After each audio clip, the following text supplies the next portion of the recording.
Seth Rollins turns down the Bloodline yet again for Survivor Series War Games as Rollins makes it clear to Jey Uso, Jimmy Uso, and Sami Zayn that he will not, under any circumstances, team with Roman Reigns. That's one of the big developments we got on this week's edition of Raw, which was a taped episode, as we know from last week. I told you guys on last week's reaction show, you can find the spoilers out there if you wanted to see them, which we were kind of tying that into what happened last week on Raw and what happened on SmackDown in terms of the development with the Bloodline Civil War Games match at Survivor Series and who the fifth members of each team were going to be. Well, you have Bronson Reed very clearly now on the side of Solo Sikoa and company, and as we said, it was going to be a matter of seeing what happened with the fifth member on the original Bloodline, and that's where things got interesting here, right, on this edition of Raw, which also had a return of Rhea Ripley. You had some other, I think, significant stuff to happen. We're heading towards that world title match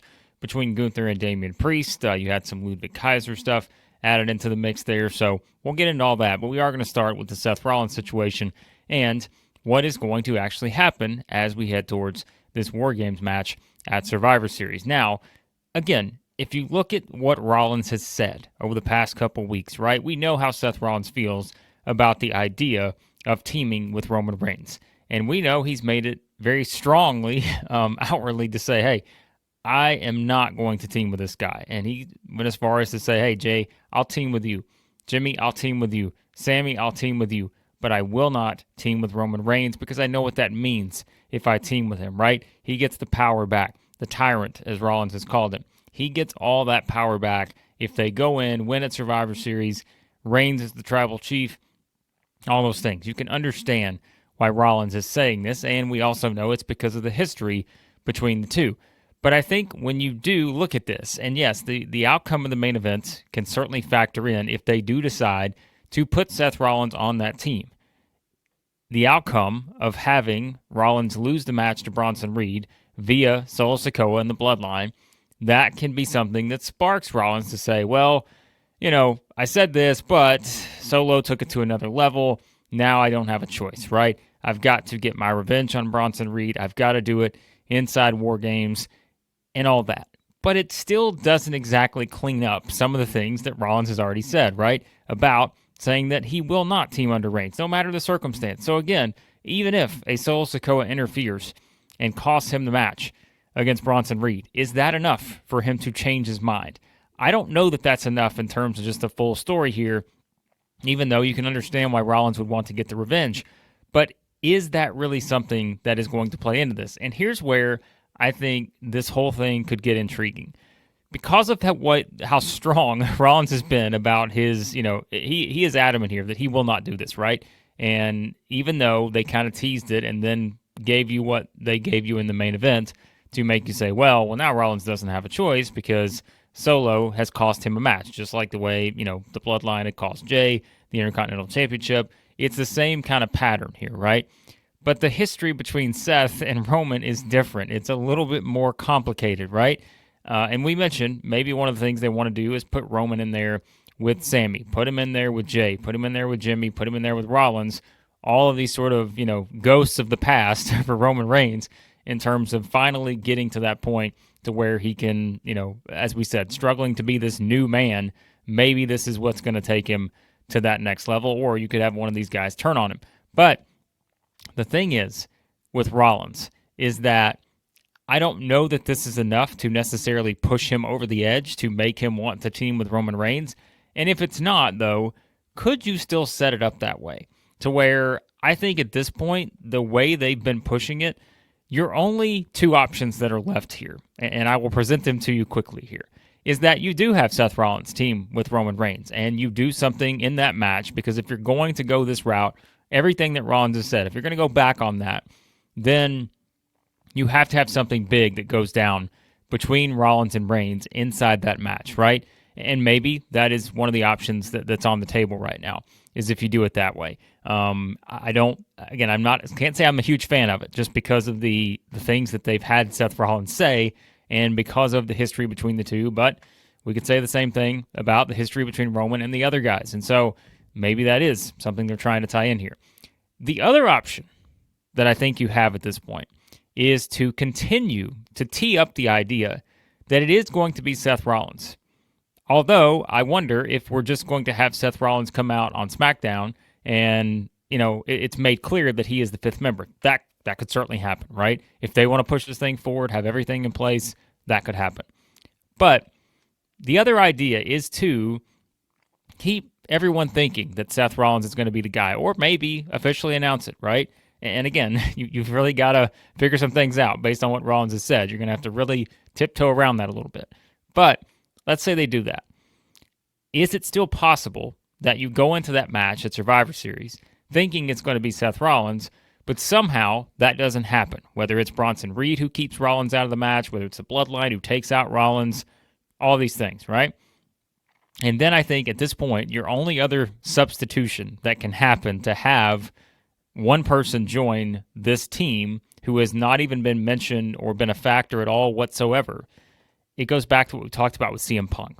Because if this is a Paul Heyman thing, right, we're still trying to figure out the Paul Heyman dynamic in this whole thing. Could you have a situation where maybe Rollins is the person that seems the most obvious based on the way they're pushing it, but somehow Rollins is not involved in that match? Maybe, again, he's taken out. Maybe he decides that he's not going to do this. He's thought long and hard about it. He's had a change of his mind again, where maybe he is placed into the match and then he's not. He's like, I can't do this. I just can't team with Roman Reigns. What did the original Bloodline do, right? Who do they find to team with them? And I think that's where, again, could you insert a CM Punk there based on the Paul Heyman history? Punk wants to get some revenge for Heyman. Remember, there was the whole dynamic with, basically Punk being off limits to Roman Reigns and company. Like, that's kind of the way this whole, relationship has worked, right, between Heyman and Punk. And we know that. He had the little interaction between Heyman and Punk, however long that was, months ago now. But basically Heyman needing Punk's help, right? So could you do something like that? I suppose it's possible, because that's the only other alternative I see here. If you're still going this direction, and remember, we're not that far away now, right? So we've got to get some things in motion here. And based on what they did on this Raw, the clearest picture is that it's going to be Seth Rollins as that partner, right? But like I said, if you're of the belief, and there is definitely part of me that thinks that, I just think there's a lot to work around to be able to take everything that Seth Rollins has said and then somehow twist it into where he is actually going to team with Roman Reigns. We'll see what they do, because, again, they have a little bit of time to get there, but not a lot of time. So they've got to figure it out over the next couple of shows so we know exactly what's going to happen, or they could keep it a mystery going into War Games, right? Is Rollins going to show up? Those kind of things. I wouldn't be shocked at that if that's how they play this. So definitely still a little bit more, kind of tease for what's to come with Bronson Reed beating Seth Rollins in the rematch, which we knew was going to happen. If they were going to do the straight rematch, we knew Reed had to win the match. And again, I keep saying, look at what they're doing with Bronson Reed. It is very impressive. And now he is going to be on Solo's team for War Games. And so he's going to get another chance to prove himself in an even bigger spot, on a main event, on one of the highly anticipated matches of the year, right? Because we've been talking about this match for months. So he is getting this, huge chance to really shine in there. And so we'll see how that plays into things for him. But now we wait to see what happens. As always, I love to know what you guys think about this. What do you see happening with this Rollins situation? And where do we go from here? Do you think there's any chance that it is Punk who is kind of that fifth member? How does this all unfold? We will find out as we head into SmackDown on Friday, which, again, you would think the picture gets a little bit more clear in terms of where they're going to go next with Rollins, and maybe this was enough to send Seth Rollins into another kind of level and make him decide to team with Roman Reigns. We'll find out.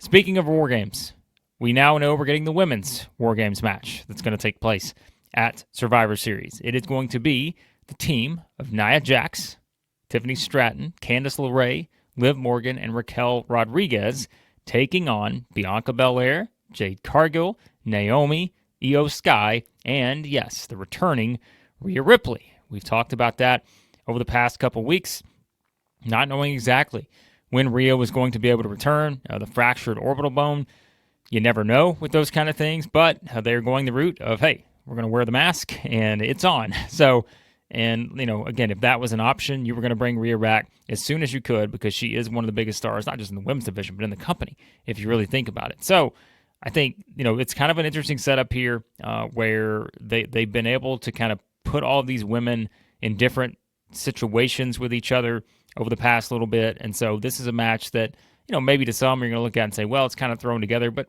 really not when you look at the dynamic between a lot of these people in there. I did think there was one thing here that I was just kind of caught off guard by, but it's like Liv and Nia just quickly getting back on the same page, even though Nia did make it a point to say, hey, I don't like you, I don't dislike you, I don't think about you, those kind of things. So at least they kind of covered that a little bit because, again, you are kind of trying to get everybody into that same thing. But these were two women who just, weeks ago, battled it out for the first Crown Jewel title, but they're heels. So you can see them, basically just getting what they want and then moving on to the next thing, right? So you can work around that in terms of the sort of psyche there with heels. But so now, they're going to team up here. And as we keep saying, I still think as we go into this match, there are two big things here. Yes, obviously Rhea coming back is a big deal, and how she gets her revenge on Liv and how that continues is interesting. But I think there's two other big things as we head into this match. The first is how are they going to possibly tease even more, maybe, some of that dissension, not dissension necessarily, but what's going to happen between Bianca and Jade. That's sort of that next little bitty tiny point that points us there. Again, we've seen some of those just small things. There's not been anything that's just been so glaring where you're like, uh-oh, look out, right? You've had a couple of teases in those things, but they haven't magnified just yet. They're not the big ones that you're used to seeing to where all of a sudden you're like, it's on, right? We're not quite there yet. But this could be a place where that can happen because you do have the War Game setting. You're locked inside the cage. How does this thing play out here? Do we get kind of that next step in the march towards the eventual match between the two? Like I said, I think if you just look at the way they're playing it up now, you would think this is a WrestleMania 41 match. I just feel like I'd be surprised if it's not at this point based on the way they've been doing it because this is kind of one of those where you do it now in War Games and then you get to the Rumble, you have another opportunity. Maybe we get to the Women's Rumble and, maybe it's a scenario where it comes down to three people, right? And two of the final three people, or maybe, final four, however you want to do it, and somehow that's where Bianca and Jade are kind of forced. One either has to throw the other out, and then that kind of leaves you with your final sequence there for whoever wins. So I wonder if that's kind of the way they could go here. The other thing that's going to be a big part of this match and why I like the way they put this together in terms of the teams is Tiffany Stratton because she is teaming now with two people she can cash in on. And I just think that is such a fascinating element here. And I would not be surprised at all if this is a potential cash-in opportunity, or maybe this is where Tiffany Stratton cashes in because it is sort of unique in the War Game setting where you have people locked inside the cage.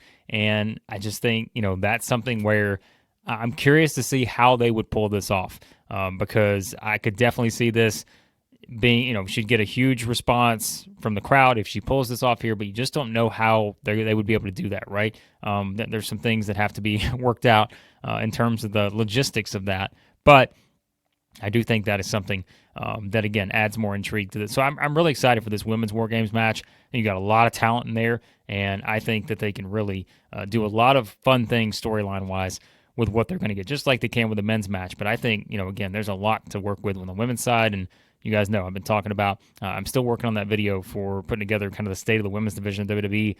What a spot it's in right now when it comes to the way they're doing this. And remember, there was a while there where we were like, I don't know, the women's division seemed to be kind of lacking in terms of the stories, but now that has changed, and I think that, again, I'm really excited for what they're going to do here in that match. But elsewhere, we know it's Survivor Series is going to be Gunther and Damian Priest. You didn't really get much from anything, really, from these two on the show. Oh, you did get, the interaction between Gunther and Ludwig Kaiser, who we'll get to in a second, where, Gunther's kind of, hyping him up and those kind of things. And then Gunther has to ask the question, right? Am I still the old ring general, right? And he's kind of playing into the idea of what Damian Priest said, of questioning himself and those kind of things, which they can play into because remember, it's not as though Gunther has been invincible recently, right? Or even this year. He loses to Sami Zayn at WrestleMania 40, right? He has sort of the controversial win over Randy Orton, which he later got back. But then you have him actually lose to Cody Rhodes. And so that's where you can kind of play in the idea that he's questioning himself. He's not this invincible, unstoppable force the way he was for the longest time there, right? As such a long reigning Intercontinental Champion. So they're playing into that. And then here you kind of have, I don't know, I always have to sort of smirk sometimes because I'm like, Gunther and Ludwig Kaiser are having this conversation. And then like 5-10 feet away, Damian Priest is over here just sitting at a table signing stuff as though, he couldn't hear or see anything near him in that vicinity. But we get past that a little bit and we move on to what actually happened, which was, Gunther trying to get the upper hand on Priest. Priest drops him, and, Priest is kind of standing over Gunther here. Really a much nothing of a segment here. I just didn't really, see a whole lot in terms of this giving you a huge, kind of advancement of the story or anything, but they are kind of playing up the idea that Gunther is going to continue to question himself and what he's doing here, and is it going to be enough to beat Priest? Which, remember, he beat Priest the last time with interference from Finn Balor. So you do have kind of the questioning there with Gunther, and that is clearly the story that they're telling on the road to that match at Survivor Series. So you would think you'll have a big sort of go-home segment between those two next week. That'll get you a little bit more invested. This week just sort of felt like, a small step, but I would think next week you get kind of those final words between the two to lead us into that match next weekend. So, again, Ludwig Kaiser, I thought, was another interesting part of this because you had Bron Breakker versus Sheamus for the Intercontinental Championship. We get no finish there, which will not please everyone because, hard-hitting match as you would expect between those two. But didn't really get much of a finish because you had Kaiser interfering. But I do like the idea that they are making it very obvious now that Gunther is pushing Kaiser in the direction of being his own man, right? That was kind of what he said here. He didn't need Kaiser to speak for him. He wants Kaiser to speak for himself. He wants Kaiser to be his own man. And then you can, kind of see the way they're playing this where it is, okay, Gunther's doing that now, but will that be something that eventually costs Gunther in the future, making Kaiser his own man once Kaiser realizes, you know what, I can do this on my own. I can be the world champion in those things. And so I think they're already kind of putting the seeds planted here for that eventual view down the road, which may be 6 months from now, maybe a year from now, whatever. But you can tell they're already putting those things there, and I really like that because, it is, we talked about before, it's such an interesting dynamic, having Gunther as the world champion, Kaiser is there, seeming like one of the rising stars, and so you got to play into that. You've got to be able to kind of tell that story of having Kaiser, go from being the lackey, for lack of a better word, to being the guy, right? And so we know that he has all the potential and that they see him as someone who can be, one of the top stars of the future. And so I think, this is good stuff. I like the way they're playing it up now. And now with him interfering in this, there's more to finish with Sheamus. He basically said, I told Sheamus, I said, you got to be gone for good before I'm done with you. And so he's making that clear, but he also attacks Breakker here. So you're going to have something, between those two. And so, I really, again, I like what they're doing with Kaiser here. I think he is someone definitely to watch next year. He's one of those guys that we're going to spotlight because he is going to start climbing further and further up the card here. I think it's going to be what happens once he gets to Gunther. As his rise continues and he gets to Gunther, whether Gunther's still the world champion or not, that's something that really plays into, again, the history between the two, and that's what Triple H likes. He likes having the history between these people, and so that will definitely, be something that I think is worth looking forward to with what's going to happen with Kaiser in the future, too. So, elsewhere on this week's edition of Raw, some other quick stuff as you had Rey Mysterio and Zelina Vega get the win over Chad Gable and Ivy Nile. Then Chad Gable with an interesting sort of motivational tactic with the Creeds afterwards. But, hey, American-made, they're all back on the same page here. And so, Rey and Zelina get the win here, kind of building that up. Finn Balor still, kind of some intriguing tension there between Finn and Dominic Mysterio, but it is Dominic and Carlito losing to the War Raiders, which we know, will not end up making Finn very happy, as it was Balor and McDonagh attacking Eric and Ivar after the match, going after the next. So they're setting up that tag team championship match. We know there they did do a couple video things for Dakota Kai, her kind of questioning herself after that injury, so they're going to play that up. I think I saw, too, they're going to do something with the Pure Fusion Collective, kind of taking aim at Dakota Kai there. So you would think that's kind of another little mini story you're going to have going here. As I look at everything else, the New Day stuff, you have the New Day still kind of playing it up with Xavier Woods going at Kofi Kingston, and we're getting closer and closer to that 10-year anniversary. But next week, we know it's going to be New Day versus Alpha Academy, which is not going to make Kofi happy. So they were playing that up. I mentioned earlier another video, Lyra Valkyria. I like those videos. I like the way they do this. Like with Dakota Kai and Lyra Valkyria on these shows, do some of these video packages. Like, give us a little bit more insight, even if it's 15, 30 seconds, right? Give us something on why we should care about these people moving forward and what they're wanting to achieve, right? And I mentioned that before, but I really like how simple it is. They don't have to be complicated, right? It can be very simple. Like doing these kind of video packages, again, 15 seconds, 30 seconds. Dakota Kai, the injury history, like questioning herself, all this other stuff. Lyra Valkyria, like trying to still climb that ladder, like post Becky Lynch, right? And so, yeah, like I think those kind of things are so simple to do. So I'm glad they do it on these kind of shows. You see it more on the tape shows like this one, where they're just kind of adding these packages. But I like that. I think that's a great idea. So, and then the other thing was the Wyatt Sicks, kind of an ominous message for The Miz, Karrion Kross, the Final Testament here. So you kind of had Bo Dallas delivering that message. So still more to come on that. But there you go, guys. There's some thoughts on this week's edition of WWE Raw. As I said, always appreciate your feedback. Be sure to hit the subscribe button, hit the like button as well. Let me know what your thoughts are on this Seth Rollins thing. Is he going to actually be the fifth partner for the original Bloodline? Could CM Punk be the guy that gets substituted in if something happens there? Maybe Rollins backs out. He gets taken out by the Bloodline. What's going to happen? I want to know what you guys think. Always fun discussions in the comments. So, again, guys, I appreciate you watching as always, and let me know your thoughts on this week's edition of WWE Raw.